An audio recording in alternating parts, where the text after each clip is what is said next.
नमो आयिरियाणं नमो अध्यायाणं नमो लोहे सब साहून।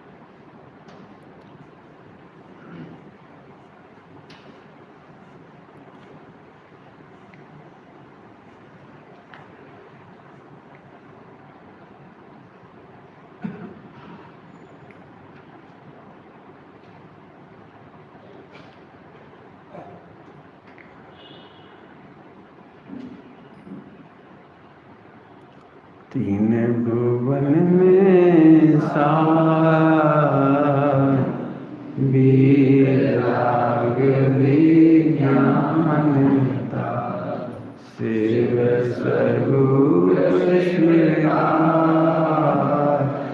नमो योग संभारे।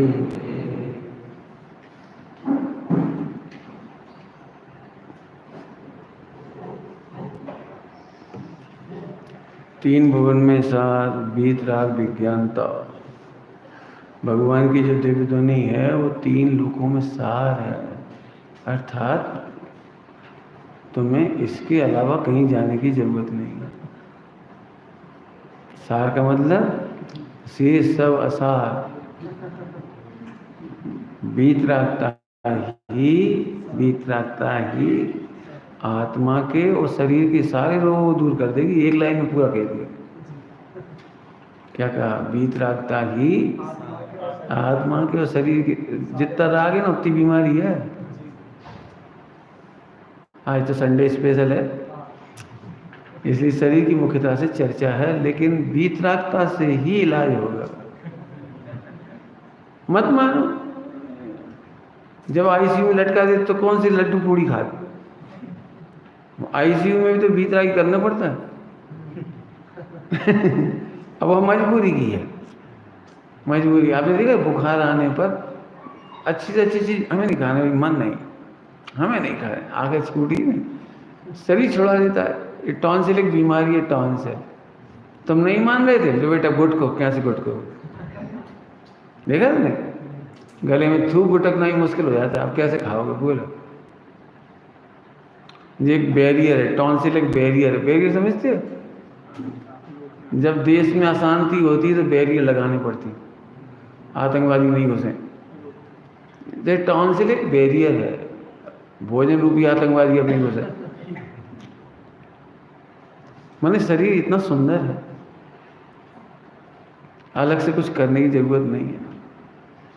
जिनके पास दिमाग नहीं है वे सब स्वस्थ हैं, जिनके पास दिमाग है वे सम्यक ज्ञानी है।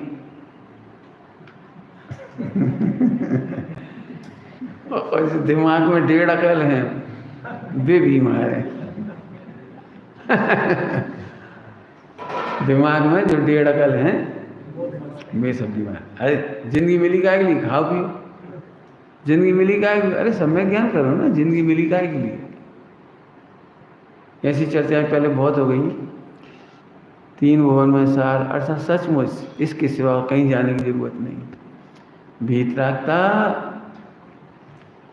और विज्ञानता। वीतरागता माने संयम और विज्ञान माने केवल ज्ञान, सम्यक ज्ञान। केवल ज्ञान भगवान के लिए, अपने लिए सम्यक ज्ञान।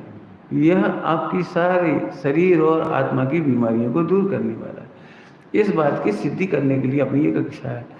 हमें आपको मेडिकल साइंस नहीं पढ़ाना है, हमें तो ये बताना है कि बस वीतरागता में ही लगो। ब्रह्मचारी बनो तो लगो, गृहस्थ बनो तो लगो। हमें तो इस बात का दुख है कि हमारे जैन बच्चे, शास्त्री लोग द्वादश अंग में स्टडी डेप्थ में नहीं कर रहे। नहीं तो मुझे तो तब अच्छा लगता है Jain medical. Jain medical, Jain engineering, सर्वभग भगवान कैसी इंजीनियरिंग बताते हैं। जैन इंटीरियर डिजाइनिंग है, इंटीरियर डिजाइनिंग है। खैर ऐसे भूमिका बनाएंगे तो लंबा समय निकल जाएगा। मैं सोचता हूँ आज ये चैप्टर ख़त्म हो जाए तो अगले सेशन से फिर अलग बातें चलनी है थोड़ी सी। तो आइए, बीमारी क्या है और बीमारी का कारण क्या है, पहले पढ़ा चुके हैं, शॉर्ट में बोलेंगे हम तो अभी। मिथ्यात्व, अज्ञान, असंयम या भावकर्म, ये सारी बीमारियों की जड़ है। शरीर की तरफ से देखो, शरीर की तरफ जड़ बता दियो, अब शरीर की तरफ से देखो। शरीर में रोग प्रतिरोधक क्षमता होती है, वाइट सेल्स। अब जहाँ कम होती है वहाँ बीमारी बन जाती है। बस इतनी सी बीमारी है शरीर में। आँख में रोग प्रतिरोधक क्षमता कम होगी तो आँख खराब हो जाएगी। कान में रोग प्रतिरोधक क्षमता कम होगी तो वहाँ वायरस, एलोपैथी वाले वायरस बैक्टीरिया बोलते हैं, लेकिन नेचुरोपैथी वाले कभी भी नहीं बताते कि वायरस और बैक्टीरिया से कोई बीमारी होती है। पूरी नेचुरोपैथी पढ़ोगे तो वायरस और बैक्टीरियोलॉजी नेचुरोपैथी में नहीं। हमने पढ़ा है बिच्छू के काटने से या सांप के काटने से नहीं मरती, रोग प्रतिरोधक क्षमता नहीं होने से मरती। जहर खाने से नहीं मरती। कैसी बातें कर दी। अब उतनी क्षमता नहीं तुम्हें कि जहर का प्रतिरोध कर सको, इसलिए मरती। समझ गए, बीमारी एक ही है, इम्यूनिटी की कमी। तो स्वस्थ होने का भी एक ही उपाय है, इम्यूनिटी बढ़ाओ। कैसे बढ़ाओ, पहले बहुत चर्चाएं हो गई, उसे रिपीट नहीं करेंगे। ठीक, चलें आगे। आज हम शुरू कर रहे हैं, रोगों के नाम ले लें सीधे सीधे, या भोजन करने की बात ले लें। भोजन करने की बात वैसे हमने बहुत सारी की है, पहले भी की है, लेकिन अभी भी लोगों को नेचुरोपैथी इसलिए अच्छी नहीं लगती, इनको बस चला तो कुछ खाएं ना। पूरे हिंदुस्तान में यही एक नेचुरोपैथी का विरोध होता है कि हम खाएं नहीं। तो हम बता रहे हैं आपको क्या खाना है ये बता। तो हमारी शर्त हम पहले बता चुके, पहले जितना खाओ उतना पचाओ, और जितना पचा सको उतना खाओ, हमें कोई दिक्कत नहीं। तो सब रबड़ी खाएं कि बिल्कुल खाओ, पचा लेना बस। कितनी खाएं कि जितनी तुम्हें खाना, 2 शेर खा लो, पचाना तो तुम्हारी जिम्मेदारी है ना, हमें थोड़ी दिक्कत है। तो आप, हम क्यों बताएं? लोग पूछते आप बताओ, अरे तो तुम हमें फंसाना चाहते हो गला। क्या आपने कही थी 250 ग्राम रबड़ी खा लो, हमने खा लिया, हम मर गए। हमारा फार्मूला क्या है? जितना खाओ उतना पचाओ, और जितना पचाओ उतना खाओ, हमें कोई दिक्कत नहीं। भाई मोटरसाइकिल में भी ओवर पेट्रोल थोड़ी भरता है कोई, जितना डलवाया उतना चलाओ, और जितना चलाना उतना डलवाओ। कितना सिंपल गणित है। आई बात समझ में आई? बहुत सारी बातें बता चुकी हैं, इसलिए उन्हें रिपीट नहीं करना है। अब हम सीधे सीधे पहले खाने की बात कर लें ताकि आपको अच्छा लगे। बहुत सारी शर्तें हैं जिसमें हमने एक शर्त रखी थी, परिश्रम। यदि 8 घंटे आप पसीना बहाते हो, पसीना बहाना, खूब खेतों में मेहनत मजदूरी करते हो, गार्डन में करते हो, कुल्हाड़ी से लकड़ी काटते हो, मसल से जोरदार है तुम्हारी, फिर आप सब कुछ खाने के लिए फ्री हो। सब माने जहर नहीं माने घी, दूध, तेल, बादाम, अखरोट, हलवा, पूड़ी, खीर सब खाओ, कोई दिक्कत नहीं। अरे 8 घंटा मेहनत करो। अब दिक्कत क्या है, जो बेचारे 8 घंटा मेहनत करते हैं उन पे ये है ही नहीं, और जिन अंबानी वगैरह पे है वे खा नहीं सकते। जिनके पास भरपूर है वे खाने लायक नहीं, बेचारे उन्हें इतना पुण्य का उदय नहीं, खा लें। आपने देखा है हर अमीर के घर में एक ट्रे होती है, वो क्या कहलाती है, वही जो कुछ उनमें 4-6 खंड रहते हैं, एक में काजू, एक में किशमिश, एक में बादाम, इतने ऐसे सारे। तो जब कोई आता है मेहमान तो झट बढ़ा देते हैं, और वो उनकी वो ट्रे कोई खाता तो है नहीं, इतनी इतनी सी रखी थी, इतनी इतनी सी भाई, महीना भर निकल जाता है। क्योंकि जो लोग बड़े शानदार लोग आते हैं उनके सामने बढ़ाते हैं तो एक एक एक पीस खा ले लिया, क्या इतने बचा सकते हैं। अभी मजदूर के सामने रख दें तो क्या पंडित जी, मतलब वो कहेगा जी अब ही खाने की, वो तो वो खा जाएगा। तो खैर अच्छे बचाओ, आप 100 साल तक चबाने लायक बचे रहो, इसके लिए दांतों का ध्यान रखो। अब दांतों की बीमारी से शुरू कर रहे, क्योंकि खाने का नंबर है ना, और खाना पचाने में सबसे अहम रोल है दांतों का। इसके बारे में एक सूक्ति है, दांत खराब तो आंत खराब। दांत खराब तो आंत खराब। इसका मतलब यदि आप दांत खराब हो जाएं तो जो चीज़ दांतों से चबा खाते थे उसे बंद कर देना चाहिए। किसी हमारे तो 40 साल में दांत गिर गए तो फिर 40 साल में बंद कर दी। क्यों? दांत अपने आप में बीमार नहीं होते, दांतों में कोई बीमारी नहीं होती, दांतों में कोई कीड़े नहीं लगते। सुन लेना पूरी बात, जितनी आंत खराब उतने दांत खराब, सीधा कर देता है बिल्कुल। यदि आपका मल सड़ रहा हो तो ये सड़ रहे हो, यदि आपके यहाँ पेट में दर्द है ना तो यहाँ मसूड़े सूज रहे होंगे। कब्जियत वालों के मसूड़े सूज जाते हैं, मसूड़ों में दर्द होता है, चबाते नहीं बनता, देखा है हमें। अब इतनी सी बीमारी है, डॉक्टर लाखों रुपए कमा रहे हैं इसके। डॉक्टर इधर सही नहीं करता, आपका मसूड़ा निकालना पड़ेगा। क्या बोला था? मसूड़ा, जबड़ा, दाढ़ तुम्हारी दाढ़ निकालनी पड़ेगी, सड़ गई। 10 साल पहले मेरे को ही कह दिया था डॉक्टर ने, निकालनी पड़ेगी। मेरी तो नहीं निकालनी पड़े अभी तक। उसका बस चलता तो 5-6 निकाल देता।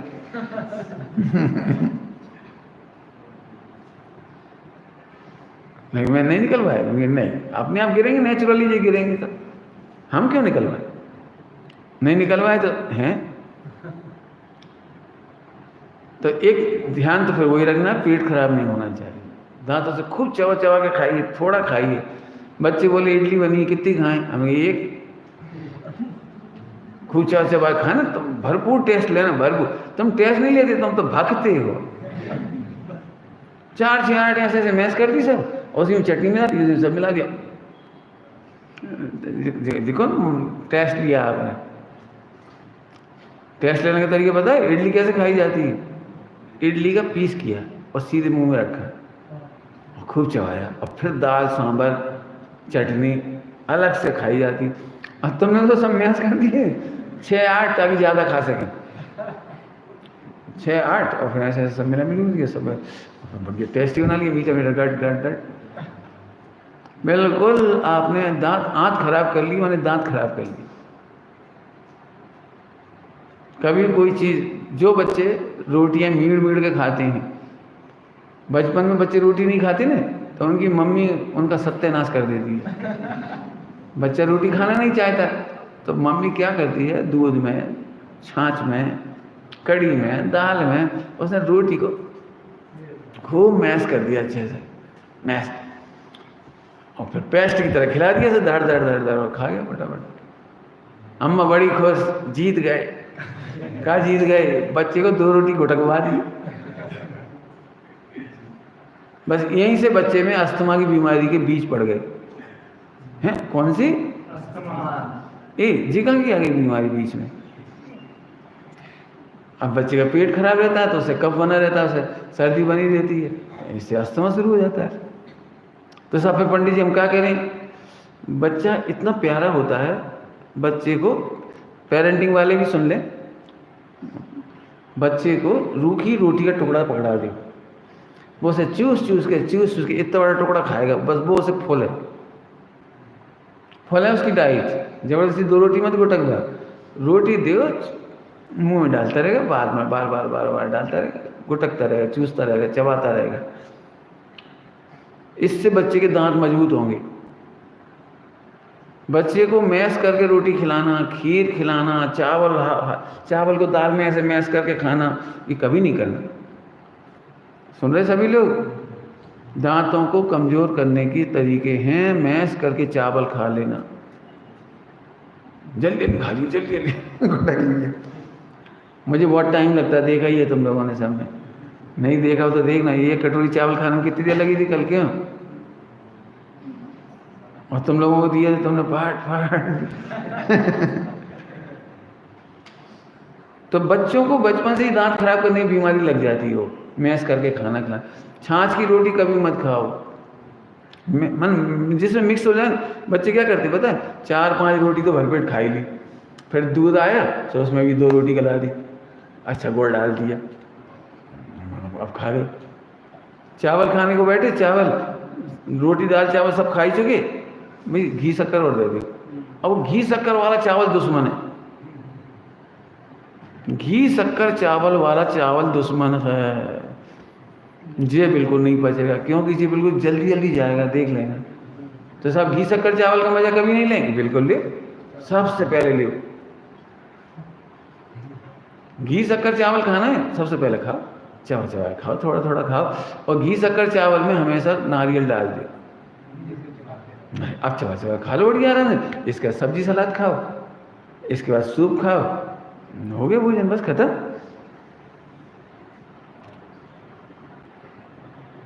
बुंदेलखंड की बात कर रहा हूँ, बंगाल की और दक्षिण भारत की बात नहीं कर रहा हूँ, चावल का भोजन किया जाता है। वे लोग 10 आइटम नहीं बनाते, इडली और सांभर बस, और चटनी। बंगाल में चावल और दाल और बस सब्जी, बस खत्म, भरपेट भोजन हो गया। और हम बुंदेलखंडियों के पुण्य का वजन ज़्यादा है, चावल तो बोनस है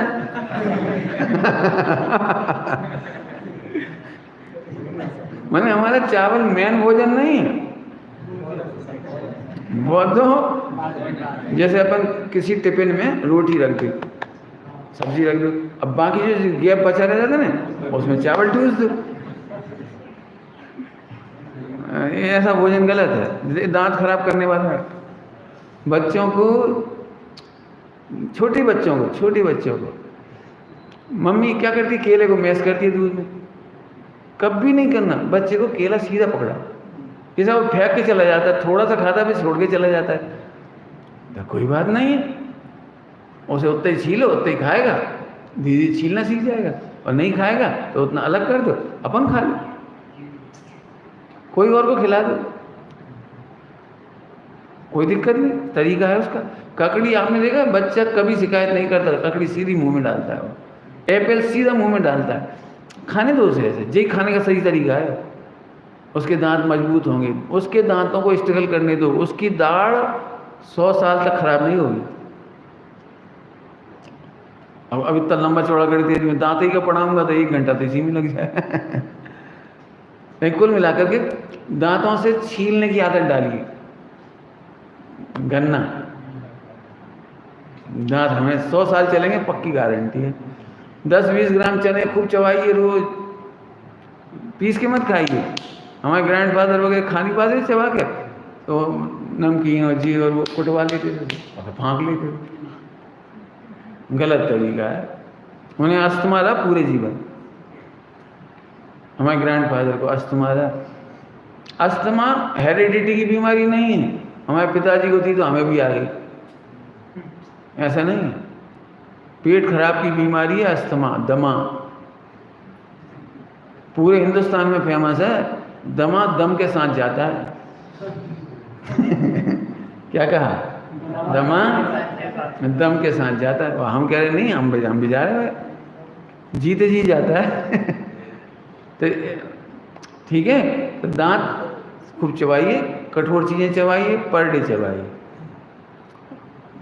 पेट साफ पहले कर लीजिए जितनी जल्दी हो सकता है। यदि दांत खराब हो रहे हो, दर्द हो, मेरे तो जब भी सूजन होती है ना, कभी कभी आती मेरे भी सूजन, भोजन बंद, सूप सब्जी सलाद, जैसे पेट साफ हो अपने आप ही सही हो गया।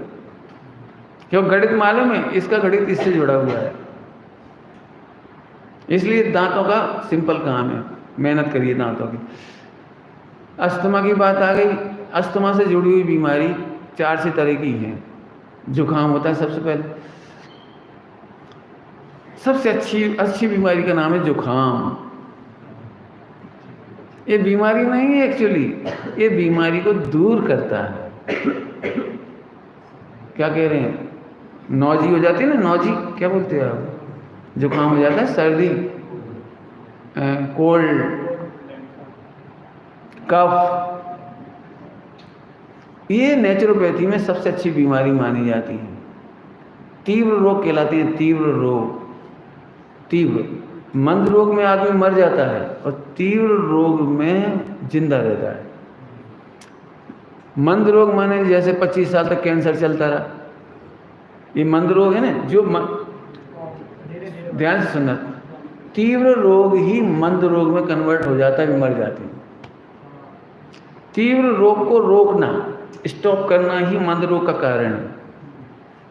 जल्दी जल्दी कह गए, 2 बात बहुत बड़ी बड़ी कह गए हम। तीव्र रोग को रोकते चले जाओ। रोकते चले जाओ माने जैसे तुम्हें सर्दी हुई, अभी पहले दिन बरसात में नहाओगे, बरसात में तुम्हें एकदम सर्दी हो जाएगी, सो तुम घबरा जाओगे। पूरा परिवार कहेगा कहाँ हो गए थे, नहावे और चले जा, बिल्कुल नहीं नहाने बरसात में। तुम्हें मम्मी भी कहती होगी, हाँ सबकी मम्मी यही कहती है। क्यों? सर्दी हो जाती है। सर्दी हो जाने का मतलब ये तीव्र रोग है। आज ही नहाए और अब वाली छींक आने लगी, ये तीव्र रोग जल्दी आ जाता है। एक्चुअली ये सफाई है।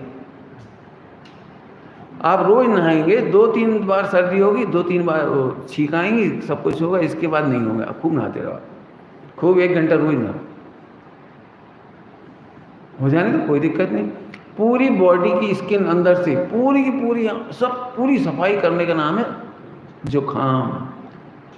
पंडित जी लेके हमें तो साल भर ही बनो रहे थे, ऐसे भी लोग हैं जोरदार। तो मैंने कहा ये तो बहुत अच्छा है, साल भर सफाई करता है वो। है तो फिर बीमारी, अरे बीमारी तो इसलिए कि तुम गधा हो, तुम इतना कचरा फैलाते क्या है, उसे सर्दी बनना पड़ती। तुम इतनी बात नहीं समझो, कर्ज से कचरा फैलाते जा रहे। हमारे खनिया दाना में एक भाई हैं, उन्हें बरसों से है सर्दी। डॉक्टर ने दीदी नींबू बंद कर दिया, दीदी उनका केला बंद कर दिया, फला बंद कर दिया। अभी एक दिन उन्हें कुछ हुआ, तब उनके दोनों कान के पर्दे खराब हो गए। केवल इसी सूखी कफ से उनके कान के पर्दे चले गए। जैसी आपकी सर्दी होगी ना तो कान भी बंद होते हैं, आपने देखा है कभी? यदि आप ऐसा करोगे ना तो पर्दे पे ताकत जाएगी, यदि नाक बंद है तो। कभी देखा है आपने, जब सर्दी होती है आप सोते हो तो घंटियां बजती हैं, सीटियां बजती हैं, ये है क्या? सर्दी से कान के पर्दे खराब हो जाती। तो जिनको भी कान की बीमारियां होती हैं ना, वो पसाने लगता है, दर्द होने लगता है और पर्दे खराब हो जाती, वो केवल पेट खराब से सर्दी, और सर्दी को रोकने की सजा कान भुगतता है। क्या कह रहे हैं? सर्दी रोकने की सजा वो कान भुगतता है। तुमने एक ही गलती करी, क्या कि जब तुम्हें सर्दी हुई थी उस दिन तुम्हें भोजन नहीं करना चाहिए था। बिल्कुल सिंपल फार्मूला। कोई सी बीमारी हो, सिर दर्द भी क्यों ना हो, कोई सी बीमारी हो, जैसे तुम्हें फोड़े फुंसी हो गए, फोड़े फुंसी, तुम्हें कोई बीमारी हो, मैं 30 बार कह रहा हूँ, आपको यू हैव टू स्टॉप भोजन, स्टॉप मील, और जो कचरा पड़ा है उसे निकाल दो। चाहे एनिमा से निकाल दो, चाहे पानी पी के निकाल दो, चाहे तुम पपीता खा के निकाल लो, चाहे वो एक सनाए मनाए की पत्तियाँ आती हैं थोड़ी सी लेके उन्हें उबाल के उनसे निकाल लो, जैसे बने वैसे निकाल लो। लेकिन मैं इन सब का सपोर्टर नहीं। निकालो, कैसे निकालोगे तुम जानो, लेकिन मैं इनका सपोर्टर नहीं हूँ। मैं न सनाए का, हाँ अहिंसक एनिमा के लिए कह सकता हूँ, 100 ग्राम पानी डाल के सो जाओ, आधा घंटा बाद 100 ग्राम पानी ले लो एनिमा, और फिर धीरे से सफाई हो जाएगी। इसके बाद आपके सारे रोग खत्म। तो कान के पर्दे जिनके फटे वो इसलिए फटे, कान में कोई बैक्टीरिया नहीं है, कान में कोई तकलीफ नहीं है। चलूँ आगे, चलूँ। दांत ठीक रखो, अस्थमा, सर्दी, जुकाम, सूखी खांसी, 4-5 बीमारी एक साथ, साइनस, माइग्रेन, आंखों का चश्मा। आपने एक डिपार्टमेंट सुना हो मेडिकल में, ENT, समझ गए? ENT का मतलब 1, 2, 3 और आंखें। हाँ, ये कान, नाक, कान, गला और आंखें भी जुड़ी हैं। ये इनका एक ही है। यदि सर्दी बिगड़ेगी तो आपको चश्मा लगेगा, सर्दी बिगड़ी और चश्मा लगेगा आपको, पक्की बात। आंखें इतनी सुंदर बनी हैं कि क्या बताऊं, यदि इसकी तारीफ करने बैठ जाऊंगा तो बहुत मजा आएगा। आंखों से बढ़िया कोई चीज गॉड गिफ्ट नहीं, इतनी प्यारी आंखें हैं। इनमें कचरा साफ करने की व्यवस्था है, लेकिन कचरा हम साफ नहीं करने देते, हम कचरे साफ ही नहीं होने देते। तो हम क्या करें? बहुत सिंपल है, कफ, बस पेट खराब मत करना। तो पेट खराब मतलब 95% बीमारियों की जड़। तो भोजन बंद, एनिमा से साफ कर लो। अब कफ यदि हो रहा है तो तत्काल भोजन बंद करके 3 दिन तक आप उपवास कर लीजिए। दी बेस्ट, 1 दिन का उपवास कर लीजिए। जिस दिन सर्दी हो जाए उस दिन 1 दिन का टोटल उपवास कर लीजिए, टोटल उपवास, और पेट साफ कर लीजिए। लेकिन साहब हमें काम बहुत रहता है घर में, पूरा उपवास करेंगे तो काम कैसे करेंगे? तो ठीक है, तो तुम एक काम करो, सूप ले लो भरपेट, 2 दिन सूप ले लो भरपेट। कच्चे फल बिल्कुल मत लेना, नींबू ले सकते हो गर्म पानी में, इसके अलावा कच्चे फल कोई भी नहीं लेना, कच्ची ककड़ी, फल, सलाद, जी कुछ नहीं लेना। सूप ले सकते हो भरपेट 2 दिन तक, तो सही हो जाएगा। कोई भी बीमारी हो, ध्यान रखना, कोई भी बीमारी की जड़ बता रहा हूँ आपको, क्यों? ये सूप सब्जी सलाद जाके पेट की आंतें सही कर देंगे। सूप सब्जी सलाद जब आंतों में भरेगा तो उसको फुलाएगा, सूखे हुए मल को, और निकल जाएगा सारा। ठीक, अब क्या करना है इसके बाद? यदि से और भी भूख लगे तो सलाद खा लेना। तीसरे दिन, चौथे दिन मूंग की दाल का पानी स्टार्ट कर देना। थोड़ा सा दलिया ले लेना, मूंग की दाल ज़्यादा, दलिया कम, धीरे धीरे बढ़ाते जाना। लेकिन दलिया ऐसा नहीं होना चाहिए पेस्ट जैसा, दलिया ऐसा बनना चाहिए जैसे पोहे का एक एक कण खिला हो। जनरली भारत में पोहा, वो क्या कहलाता, पोहा बनाना तो खराब चीज़ है, दलिया बनाना नहीं आता, चावल बनाना भी नहीं आता है। हमारे बुंदेलखंड में कहते हैं हिलम, हिलम समझ गए, माने चिपक गए चावल, ऐसे बिल्कुल दलिया चिपक गया एक दूसरे से। माने चावल या दलिया ऐसा बनना चाहिए कि हम यदि तपेली या चम्मच से परसें तो चम्मच में एक कण भी ना चिपके, इतना अच्छा बनना चाहिए। यदि हम सबको परसने के बाद चावल और तपेली को उल्टा कर दें ऐसे, तो उसमें एक भी कण चिपका नहीं रहे, ये कहलाता है सबसे अच्छा चावल। अब क्या करें पंडित जी, घर में चिपक गो 100 चावल, तो फेंक दें का 50 रुपया को माल? नहीं, चिपका लो और क्या करोगे? एक कहावत है, सांस जिएंगे साथ ही मरेंगे, और क्या? मैंने ऐसी हिलम चीज़ें खा लो, पोहा खा लो, बेसन खा लो, चिपका सामान, सांस मरेंगे, और तो क्या रास्ता है? कोरोना केवल इसी पेट की वजह से हो रहा है, बाकी कोरोना की दम नहीं है। कोरोना है कितनों से दिखत तक तो है नहीं है, और जो आदमी इतना बड़ा दिख रहा है वो मर रहा है। कोरोना में कोई दम नहीं है, फिर कह रहे जो बात बता रहे हैं वो इतना सा करना है आप।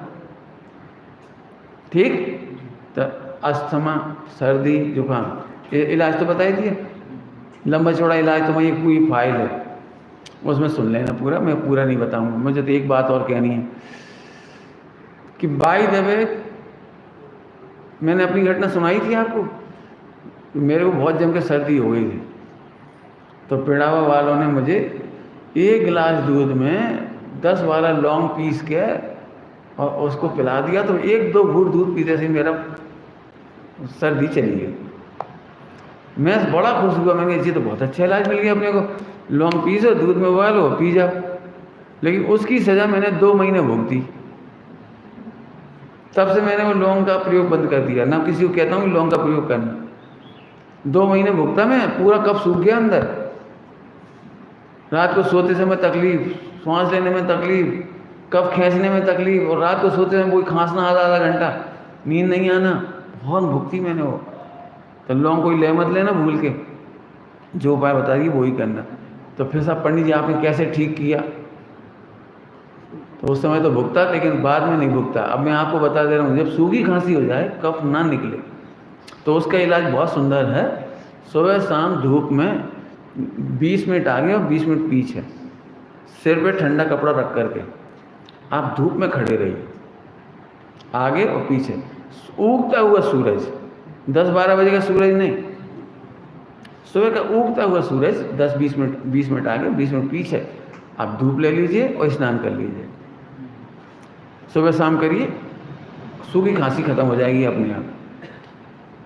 सब और जल्दी सही करना हो तो और जल्दी सही करना हो, भाई जब बरसात के दिन है और सूरज नहीं निकल रहा, तो चेस्ट की सूखे हाथ से मालिश करिए, पीठ से भी और आगे से भी।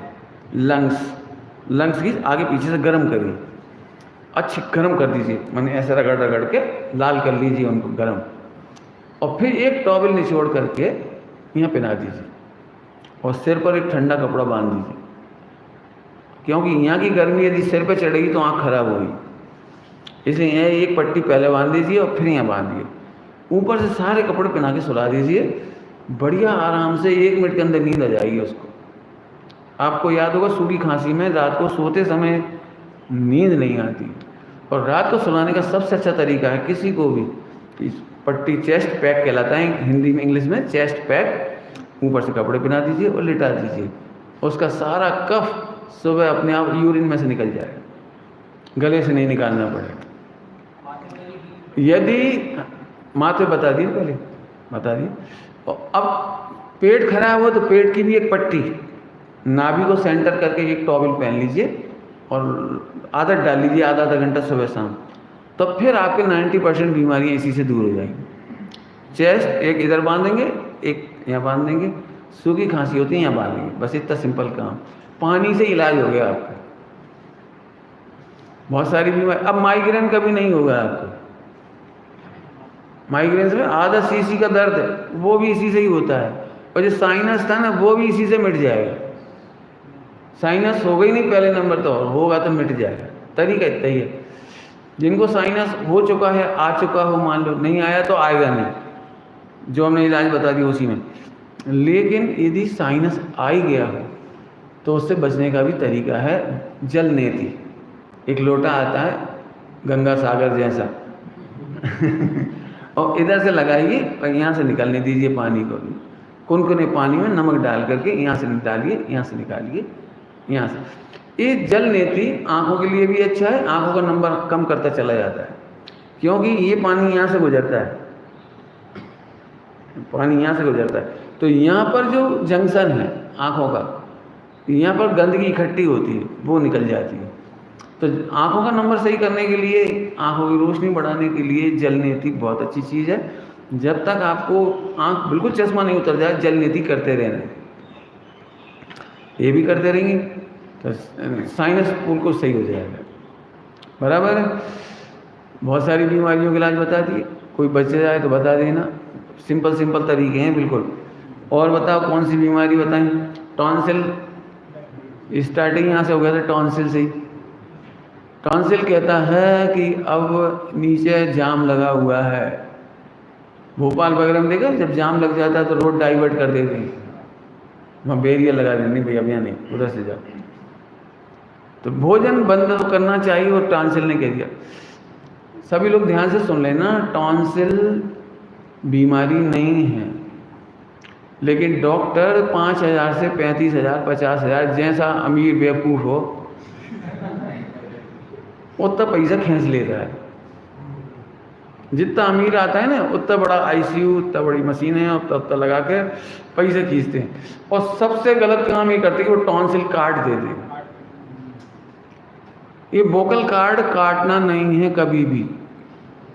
वोकल कार्ड काटना शरीर के साथ खिलवाड़ है। जैसे आँख फोड़ देने जैसी बात है, तो वोकल कार्ड मैंने टॉन्सिल का ऑपरेशन कभी नहीं कराना। तो सब क्या करें, तो जितना बताया वो करना ही है। पेट साफ, 95% बीमारियों की जड़ पेट, तो पहले से सही कर लीजिए, टॉन्सिल अपने आप सही हो जाएंगे, बस खत्म, अपने आप ही सही होंगे। कि नहीं साहब फिर भी जल्दी करना हो तो जल्दी का बड़ा मालूम है, पूरी एलोपैथी जिंदा है जल्दी पर। अज्ञानियों का एक शब्द है जल्दी, और पूरा एलोपैथी जिंदाबाद। हमें क्या लगता है आज का दर्द मिट जाए, बाद में भले ही हम आईसीयू में मरें, बाद में भले ही कैंसर हो जाए, बाद में भले ही कुछ हो जाए, अभी का बर्दाश्त नहीं हो रहा। तो अभी का बर्दाश्त कैसे करें वो मैं बता रहा हूं। ठंडे गर्म पानी के गरारे कर लीजिए। गर्म पानी चाहे तो नमक डाल लीजिए, 2 मिनट गर्म 1 मिनट ठंडा, 2 मिनट गर्म 1 मिनट ठंडा। 1 मिनट ठंडा पानी फ्रिज का नहीं होना चाहिए, मटके का चल सकता है। मटके का पानी, 1 गिलास में मटके का पानी रख लीजिए, 1 गिलास में नमक का पानी गर्म रख लीजिए, 2 मिनट गरारे करिए, आपको गरारे से बड़ा आराम मिलेगा। जो लोग गायन करते हैं, गला खराब हो जाता है उनका 10 लक्षण में, देखा आपने 10 लक्षण में, तो 10 लक्षण में भी इसी से खराब होता है वो पेट, क्योंकि 10 लक्षण में पंडितों को, विद्वानों को, गायकों को बढ़िया भोजन मिलता है, पूरी हर घर में, हलवा, वो क्या कहलाता है वो, बाफले, हलवा, बढ़िया दाल बाटी, और सुख की पहली बड़ी भाषा है बिस्तर, खाओ और सो जाओ। गला इसलिए खराब होता है।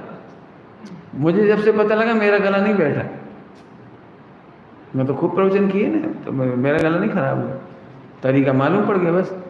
तो गला बैठेगा ही नहीं आपका, तो गरारे कर लीजिए। फिर भी कोई तकलीफ हो, कोई भी गले संबंधी कोई भी तकलीफ हो, तो एक गले की पट्टी, एक पेट की पट्टी, एक सिर की पट्टी गीली निचोड़ करके बांध लीजिए, ऊपर से कपड़े पहन लीजिए, इसके ऊपर भी सफ़ेद सूखा कपड़ा बांध दीजिए। एक बात ध्यान रखिए, पानी का शत्रु है हवा। यदि आपने गीले कपड़े पहन लिए और हवा चल रहे हैं तो आप बीमार हो जाएंगे। यदि आपने गीले कपड़े पहन रखे हैं और पंखा के नीचे बैठ गए तो आप बीमार हो जाएंगे। जब भी आप गीली पट्टियां लगाएंगे कहीं पर भी, उस पर हवा नहीं लगना चाहिए, सूखा कपड़ा बांध देना चाहिए। इस बात का आप ध्यान रखेंगे, हमेशा प्रिकॉशन है, ठीक। तो टॉन्सिल भी सही हो गए। बताना भाई कितने पैसे लगे टॉन्सिल मिटाने में? और वहाँ पैसे लगते हैं और काट अलग देते हैं, ठीक। और कोई बीमारी, सूजन, सूजन आती है हमेशा खून की कमी से। सूजन आती है खून की कमी से। आपने देखा पैरों में झंझनाहट आते हैं, झंझनाहट क्या कहलाता है, शून्य हो गए, झुनझुनी हो गई। तो आप गौर से देखना, आप गलत तरीके से बैठे थे इसलिए उठते समय झुनझुनी आई। आपके तरीके में कहीं ना कहीं नस फंस गई होगी बैठने में, तो रक्त का संचार रुक गया, तो झुनझुनी आ गई। झुनझुनी अच्छी चीज़ है, बुरी चीज़ नहीं है। वो रक्त संचार को बढ़ाने की कोशिश करती है, इसलिए झुनझुनी आती है। कभी आपने देखा है पैर में ठोकर लग गई तो पूरा पैर झन्नाता है, देखा है? टकरा के देखो, पता लग जाएगा। एक ठोकर मारो तो पूरा पैर झन्ना। तो उसका कारण क्या है समझ लो। ये झुनझुनी का मतलब है कि वो अब हम ब्लड संचार बढ़ा रहा है। जैसे आपको चोट लगी तो वाइट सेल्स वहाँ दौड़ पड़ती हैं। जिस स्थान पर भी कभी भी देखना, आप बिच्छू ने काट खाया तो आपने देखा वो पूरा हाथ झन्नाता है।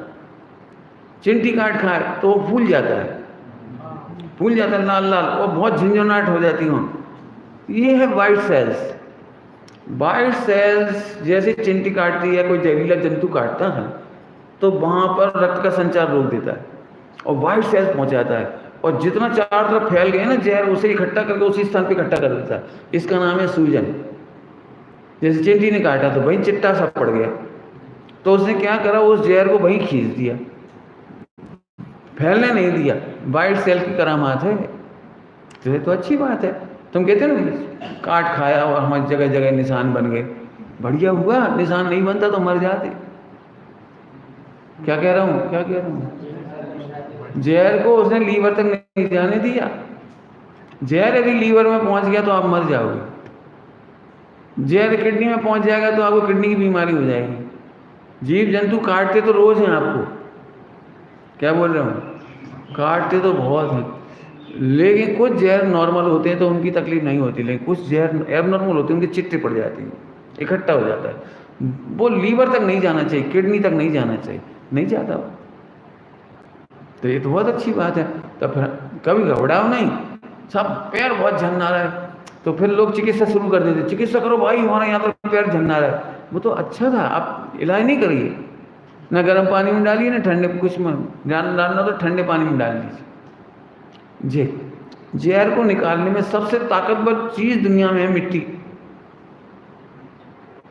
जहर को, ये बच्चे बोल रहे हैं सब लोग, हम वो नहाने जाते हैं झरने पर तो तब से फुंसी आने लगी, तब से फोड़े हो गए, तब से फला हो गए।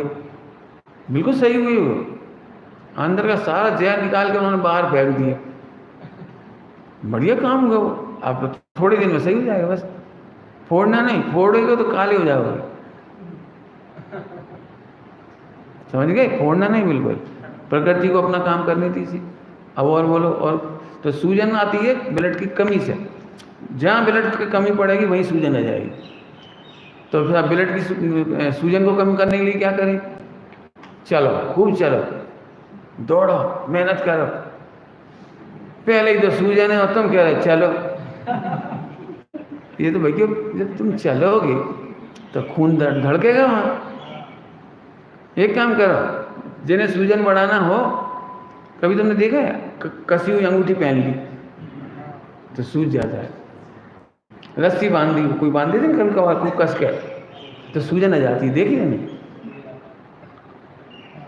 देखो। तो कभी कसे हुए कपड़े कभी मत पहनो, कपड़े टाइट टाइट टाइट कपड़ों से रक्त संचार रुकता है, तमाम बीमारियां हो जाती, स्लिप डिस्क को जी और वो मसल्स पेन हो जाती, फोकट की बीमारियां, फोकट की।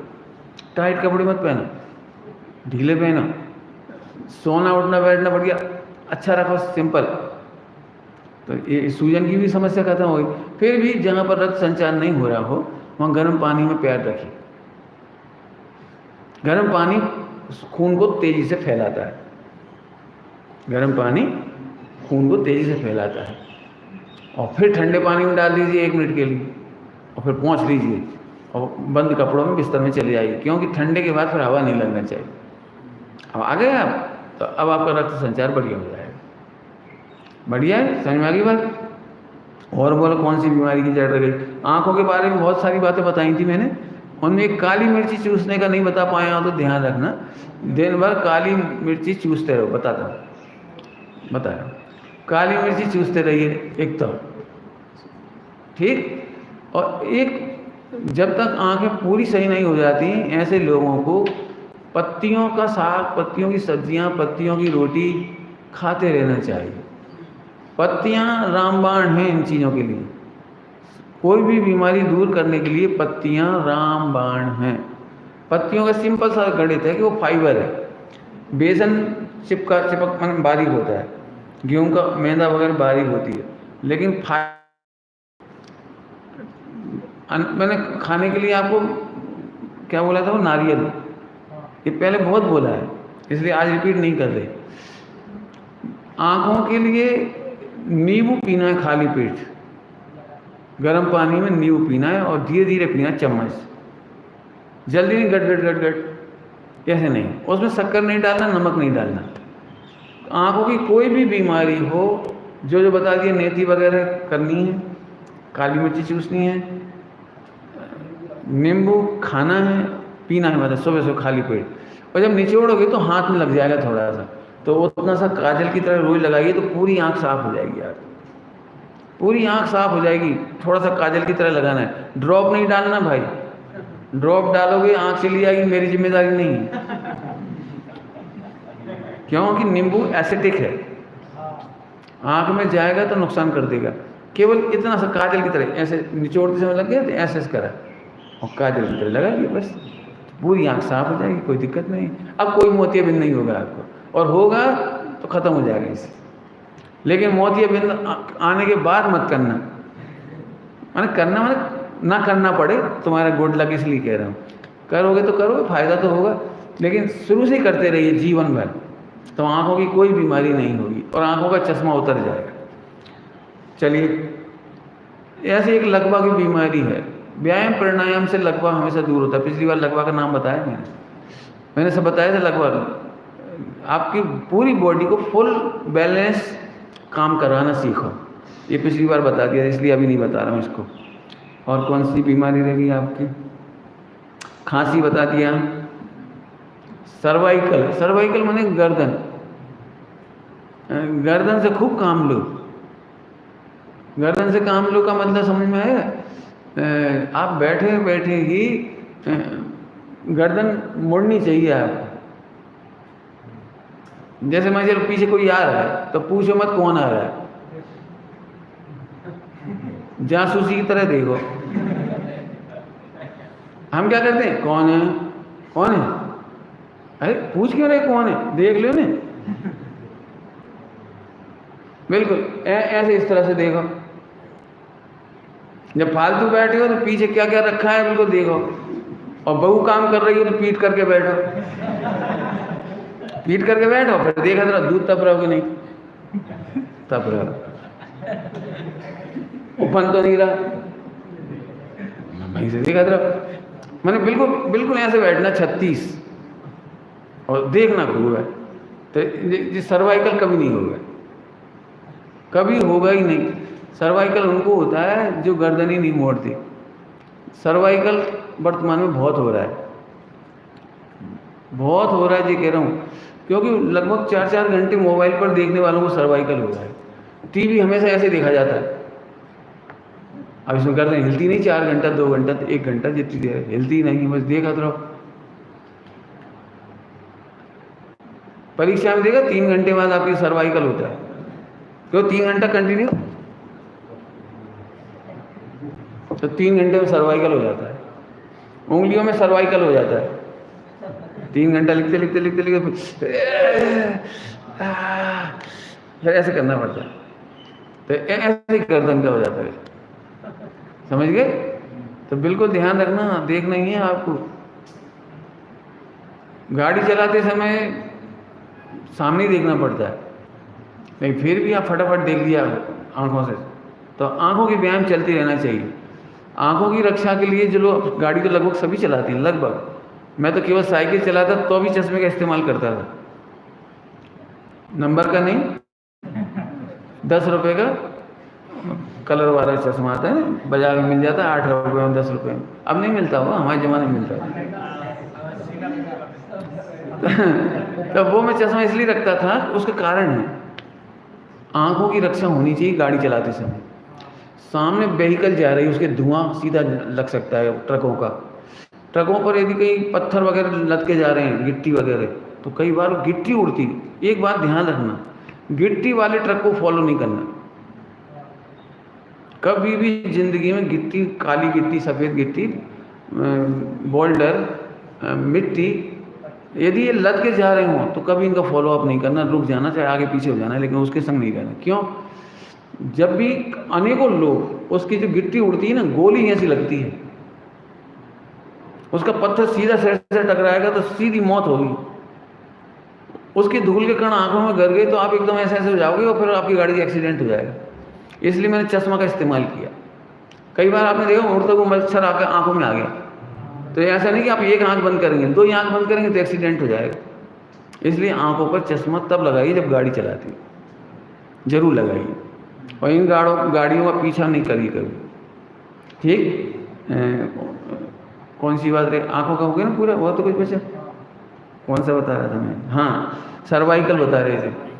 तो सर्वाइकल में ये बिल्कुल ध्यान रखना है, आंखों का होना चाहिए। सर्वाइकल से बचने के लिए बच्चे लोग तो बहुत अच्छा कर सकते हैं, बॉल को उछाल करके कैच करो, हाँ कैच करो, कैच करने वाले में सर्वाइकल नहीं होता, बिल्कुल दाएं बाएं फील्डिंग खूब करो, दौड़ना पड़ेगा, पकड़ना पड़ेगा, भागना पड़ेगा, फील्डिंग करो। बैटिंग तो मैं सर्वाइकल होता है।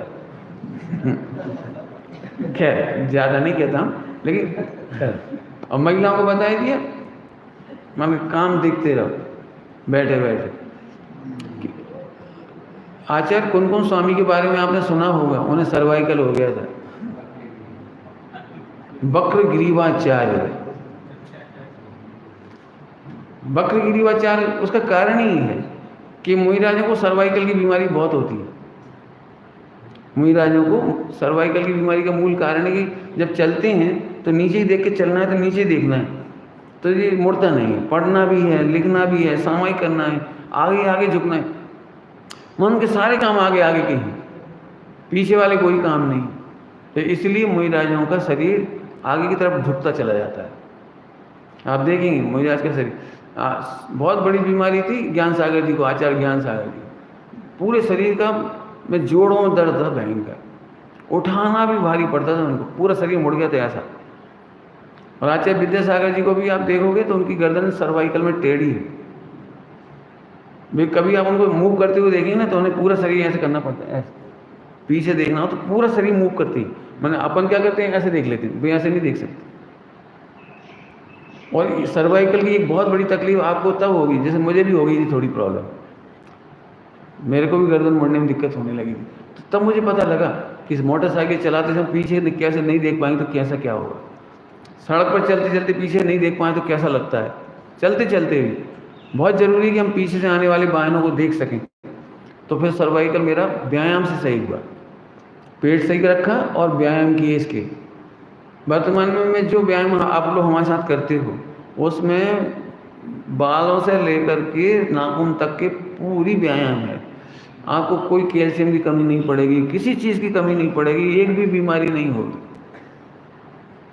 ऐसे में तो सर्वाइकल भी बता दिया। अब समय तो हो रहा है बहुत तेज़ी से, मुझे एक दिन छात्रों के रोग या भी बता दूं फटाफट फुर्ती से। छात्रों के रोग, लेखकों के रोग और नौकरी पेशा लोगों के रोग। जितने लेखक हुए हैं, एक डॉक्टर साहब को छोड़ के सब बीमार। डॉक्टर साहब ने बहुत मेंटेन किया हुआ है। मुंशी प्रेमचंद जी बहुत जम के बड़ी बीमारियों के शिकार थे। हमें उनका लेखन तो समझ में आता है, लेकिन बैठे बैठे जो 16-18 घंटा लिखते हैं, उससे उनका पाचन तंत्र खराब हो जाता है। क्योंकि जिसका चिंतन चलता है ना, वो लिखने में लग जाता है और लिखने वाला बीमार होता है। इसलिए मैं तुम बच्चों को कहता हूँ, आप कंटिन्यू पढ़ाई, कंटिन्यू लिखाई, उससे बचें। आजकल आपके पास मोबाइल है, अच्छे विचार आए ना तो आप रिकॉर्ड करते जाइए, विचारों को छोड़िए मत। कई बार हम कलम ढूंढते रह जाते हैं, कागज ढूंढते रह जाते हैं। नहीं, अच्छा चिंतन आए, अच्छा विचार आए, अच्छा लेखन दिमाग में आ रहा हो तो फटाक से लिख दो, उसमें रिकॉर्ड कर दो, बाद में बैठ के लिखें। यानी अपने चिंतन को रोको मत। तो समझ गए होंगे आप, नीचे झुक कर के बैठ करके लिखना पढ़ना ये बच्चों में बहुत होता है। अब बच्चों को बताऊंगा तो समझ लगेगा ही। नौकरी पेशा वालों के भी कंप्यूटराइज के काम है तो बीमार होते हैं बहुत। जितने नौकरी में जा रहे हैं आप देख लेना, इनके पेट बढ़ जाते हैं, मोटे हो जाते हैं, खाते कम है और फैट बढ़ती चली जाती है अंदर से। तो इसका तो मुझे अच्छे से बताना ही पड़ेगा, अभी इतनी जल्दी काम नहीं चलेगा। अगले संडे फिर इंतजार करना पड़ेगा अपने को, है ना। लगभग और सब बता दिया, तो थोड़ा बता ही देता हूँ फटाफट फुर्ती से, तो मेरा ये काम पूरा हो ही जाएगा। हालांकि अगले संडे तो बात करनी पड़ेगी इस संबंध में, थोड़ी सी और बाकी विषय अगले संडे और मिलेंगे।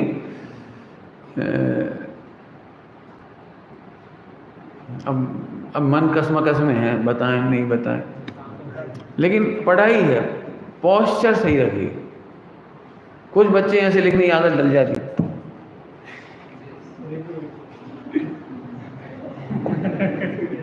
ऐसे ऐसे नहीं लिखो, ऐसे ऐसे लिखो। हाँ, और कई लोग कॉपी पैर पर रख लिख रहे, ये गलत है। नीचे रख के लिखना तो और भी गलत खराब है। आपने देखा वो सरकारी स्कूलों में टाट पट्टी में बिठा के परीक्षा लेती, सुबह विचार बिल्कुल ऐसे बैठ जाते हैं त्रिकोण बन के, एक टांग ऊपर एक ऐसी और एक नीचे। नहीं, पोस्चर सही रखने के लिए ही बेंच शुरू हुई है। टेबल कुर्सी का चलन इसीलिए चलाया है कि आप इस तरह से लिख सकें। हमारे पुराने ज़माने में डेस्क होती थी, डेस्क का स्टाइल ऐसा होता है। आप कोई भी किताब पढ़ें तो ऐसे रख के नहीं पढ़िए, इससे आंखें खराब होती हैं, ऐसी होनी चाहिए। आप ऐसे रख के पढ़ेंगे तो आपकी आंखें खराब होगी। हैं? हाँ बिल्कुल। और फिर ऐसे बैठ के ऐसे भोजन करते समय ठीक से बैठें। लेकिन बच्चों के लिए लिखने की प्रैक्टिस रोज़ डालना चाहिए। 3 घंटे में, मैं सबको कह रहा हूँ, आपको लिखने की आधा घंटा प्रैक्टिस रोज़ करनी चाहिए। परीक्षा में लिखना बहुत रहता है और समय कम पड़ जाता है और प्रैक्टिस कम हो जाती है। तीनों काम कॉन्ट्रोडिक्टर है, तो इससे बीमार हो जाते हैं। तो फिर इस बात के लिए अपन देखा होगा आपने, कई बच्चे कहते हैं इस बार हमारी परीक्षा में पूरे प्रश्न नहीं लिख पाए, पूरे उत्तर नहीं लिख पाए, आता तो बहुत था लेकिन लिख नहीं पाए। फिर कई बार राइटिंग बिगड़ जाती है, धाड़ धाड़ धाड़ धाड़ लिखते हैं। ये सब गलत है। रोज़ प्रैक्टिस करिए लिखने की। आज के ज़माने में तो और ज़रूरी, जो मोबाइल से लिखते हैं उन्हें तो लिखना और भी ज़रूरी है। तो हाथों से लिखने की प्रैक्टिस अच्छी रखिए, बैठने का पोस्चर सही करिए। बच्चे लेट नाइट नहीं पढ़ें, इसकी चर्चा शायद मेरे पहले कर चुके अपन। फिर आंखों में ठंडे पानी पट्टी रखते रहिए, यदि रात को पढ़ना पड़े तो सिर को ठंडा रखिए। और देर तक जगते हो तो फिर नाश्ते में पोहा मत खाइए, ऐसी चीज़ें मत खाइए। हाँ, ऐसे बच्चों को जो गर्मियों के दिनों में बहुत रात को पढ़ते हैं तो वे ठंडा ही पिए, सुबह भर पेट ठंडा ही पिए, चम्मच से 1 गिलास 2 गिलास, कोई बात नहीं, कुछ मत पियो, तो आपके शरीर की गर्मी को शांत कर देगा ये। यदि आप मेहनती भी हैं तो हलवा खा सकते हैं घी का बना करके परीक्षा के दिनों में। माताएं दही शक्कर खिलाती थी, वो अच्छी चीज़ है, छाछ बढ़िया चीज़ है। परीक्षा के दिनों में यदि गर्मी के दिन है तो आप छाछ पीने की आदत डाल लीजिए, चाय मत पीजिए, छाछ पीजिए। तो पढ़ाई करते समय रात को देर तक बिल्कुल मत जगिए, पहले मैं कई बार बता चुका हूँ। तो इन बातों को थोड़ा ध्यान रखिए, तो छात्रों को बीमारियाँ जो होती है वो नहीं होगी। बाकी तो खेलिए खूब, तो कॉन्स्टिपेशन नहीं होगा, पैंक्रियाज ठीक रहेगा। अब नौकरी पैसा लोगों को भी समझ गया, मैं बहुत सारी बातें बता चुके हैं पहले। बैठने का ढंग और लैपटॉप मोबाइल से बचना है, ठीक है। बाकी चर्चा अपन अलग से करेंगे, अभी समय हो गया। अभी